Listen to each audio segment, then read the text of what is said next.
Здравствуйте, меня зовут Елена. Я проходила курс Натальи Винниченковой-Морозовой «Магия без слов». Это курс о прикосновениях. Раньше я даже подумать не могла, что столько информации может быть связано с обычными прикосновениями. Мы разобрали правила прикосновения к человеку, различные зоны прикосновений, правила прикосновения к предметам, работали со взглядами.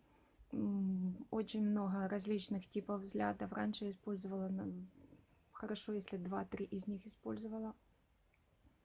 А также разобрали энергетические прикосновения. Мне последняя тема очень понравилась. Это что-то фантастическое. Например, я делала упражнения в восьмерке. На первом этапе выполняется очищение своей энергетики.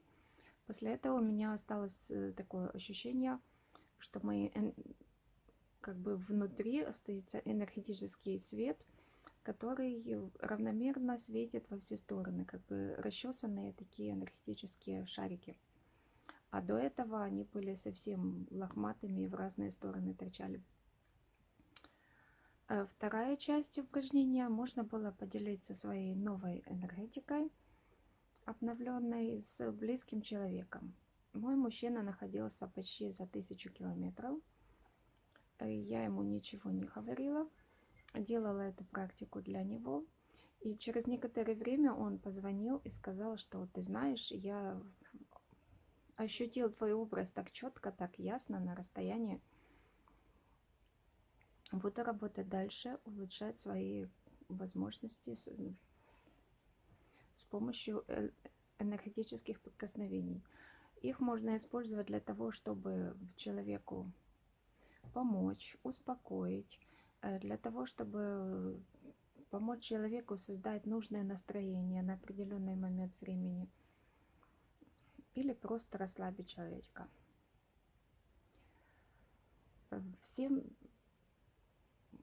также понравилось последнее занятие, на котором мы разбирали, это было видео скайп-сессия с Натальей, разбирали все вопросы, которые были у участников группы.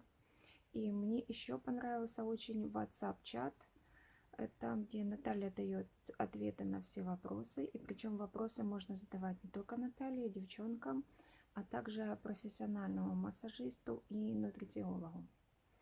Поэтому всем женщинам, девушкам, которые меня слушают, желаю окунуться в этот огромный океан информации про прикосновение, пройти курс Натальи Винниченко-Морозова «Магия без слов» и использовать приобретенные знания на пользу себе, во благо своим близким,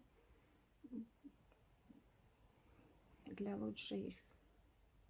лучшего самочувствия и для лучших отношений с миром. Счастья вам и здоровья!